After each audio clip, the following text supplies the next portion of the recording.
University మంచి భవిష్యత్తు కోసం తెలుగు విద్యార్థులు ఇష్టపడే యూనివర్సిటీ. కాల్ 9059052378 9059052379.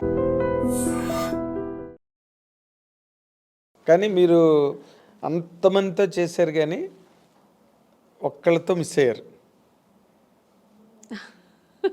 తెలుసండి మీరు ఎవరిని అడుగుతున్నారని. ఎవరు చెప్పండి? మా మెగాస్టార్ చిరంజీవి గారు. అదొక్క అసంతృప్తి ఉందండి, ఆర్టిస్ట్గా అదొక్కటి ఉంది.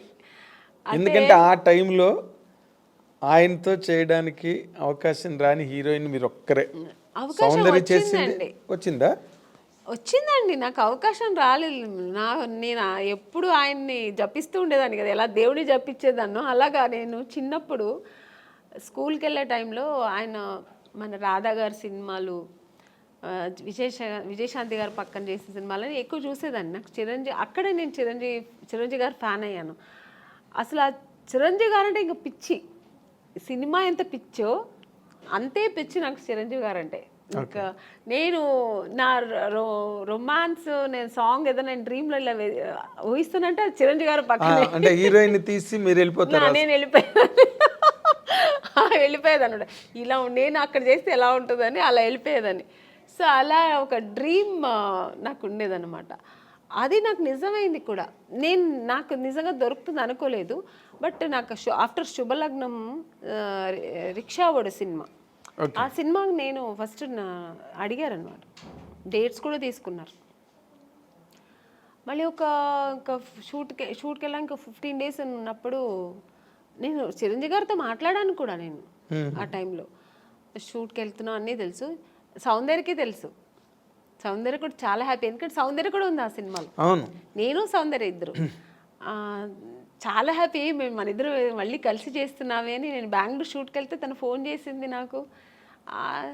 ఆఫ్టర్ 15 days తర్వాత 1 week తర్వాత ఏమైందో తెలియదండి. నగ్మా గారు అని ఇది ఫోటో దీంట్లో చూసా, ఏదో ఒక పత్రికలో చూసాను. తర్వాత మా మేనేజర్ చెప్పారు, లేదమ్మా ఇలాగా మనం లేదు ఏమంటే డైరెక్టర్ చేంజ్ అయ్యారు అక్కడ. కోదండరామరెడ్డి గారు చేయాల్సిన సినిమా కోటరామకృష్ణ గారు ఎవరు చేశారు. కోదండరామరెడ్డి గారు భార్గవ ఆర్ట్స్కి వెళ్ళారు, మాతో పెట్టుకోక సినిమా. అప్పుడు షఫల్ అయ్యారు. షఫల్ అయ్యేప్పటికి అక్కడ ఏం జరిగిందో తెలియదు, నిజం నాకు తెలియదు, దేవుడికే తెలుసు. నేను మారాను అనమాట. సో చాలా అసంతృప్తి. ఇంకా అదే ఫస్ట్ టైం నేను అప్పుడు అంటే చాలాసార్లు నేను హీరోయిన్ అవ్వలేదని ఏడ్చాను. చిరంజీవి గారి సినిమా దొరకలేదని సెకండ్ టైం ఏడ్చాను నేను. అంటే ఈయన పక్కన చేయలేదు అనే ఒక ఏడుపు అప్పుడు వచ్చింది అనమాట. అదే జీవితాంతం అది జీవితాంతం అలా ఉండిపోయిందండి, ఉండిపోతుంది కూడా. ఉంటుంది ఎందుకంటే ఇంకా దానికి ఇంకా ఆప్షన్ లేదు. మళ్ళీ ఏమైనా రాబోయే రోజుల్లో ఏదైనా సిస్టర్ క్యారెక్టర్ కూడా వచ్చిందండి, నేను చేయలేదు. స్టేట్ ఎవరు మన ఖుష్బు గారు చేస్తారు, ఏ సినిమా అనేది స్టాలిన్ నాకు అడిగారు అనమాట. అడిగారు, నేను సిస్టర్ రోల్ నేను చేయను, నేను ఊహించుకోలేను అసలు ఆయన పక్కన అసలు అని నేను చెయ్యనని చెప్పాను. మురుగదాస్ డైరెక్టర్ అడిగారండి, నేను చేయనన్నా. ఎందుకంటే నాకు చిన్నప్పుడు నా డ్రీమ్ హీరో అయినా నేను అసలు చేయలేను అని చెప్పాను.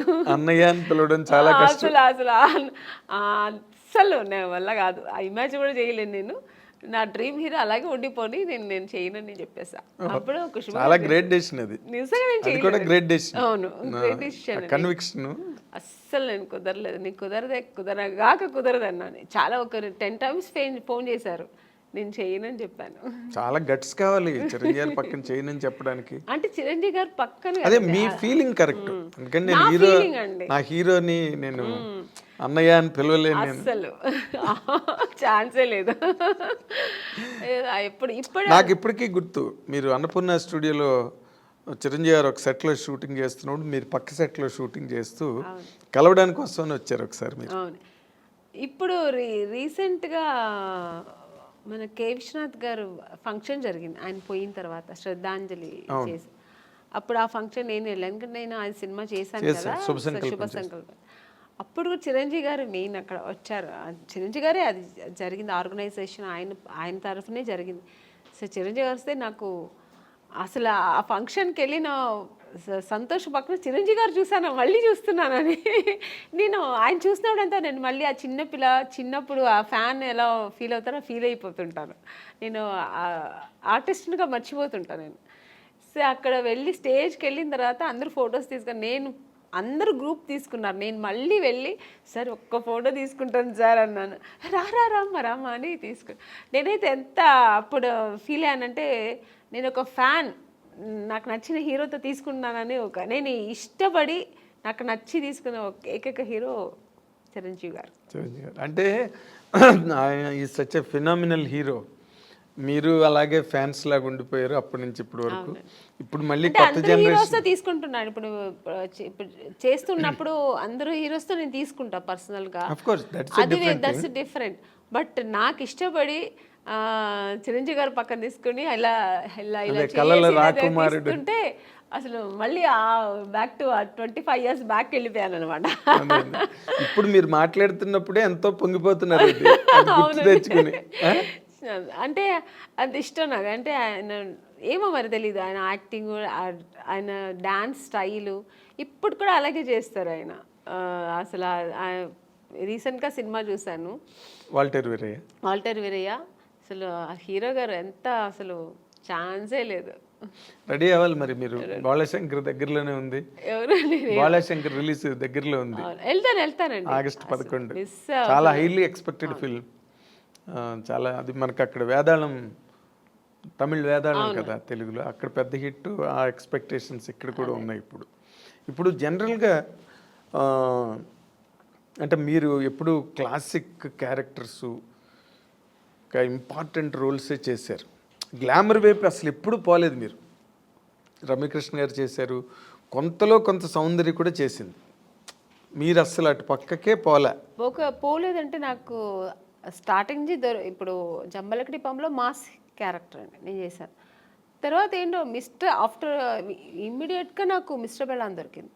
మిస్టర్ పెళ్ళాన్ తర్వాత చూసారంటే ఇంకా టోటల్గా హోమ్లీ క్యారెక్టర్స్ దొరికింది నాకు. ఒకవేళ నేను ఆ ఫేస్ నా బాడీ స్ట్రక్చర్ సెట్ అవుతుందేమో కానీ అందరూ ఆమెని అంటే ఇలా ఉంటేనే బాగుంటుంది, శారీ కట్టుకుంటేనే అందంగా ఉంటుందని. సో నాకు అలా బ్రాండ్ వేస్తారనమాట. అప్పట్లో జయసుధ గారికి ఉండేది అది. జయసుధ గారికి ఎలా ఉంటుంది, ఆవిడ ఎప్పుడు మాస్ అంటే అడవిరాముడు అవన్నీ చేశారు కానీ చేశారు, సహజ నటి అని ఒక ముద్ర వేసి ఆవిడని అలా పక్కన పెట్టారు. ఎంత బిజీగా ఉన్నా అవే కైండ్ ఆఫ్ క్యారెక్టర్స్ చేసుకుంటూ వెళ్ళారు ఇప్పటి వరకు.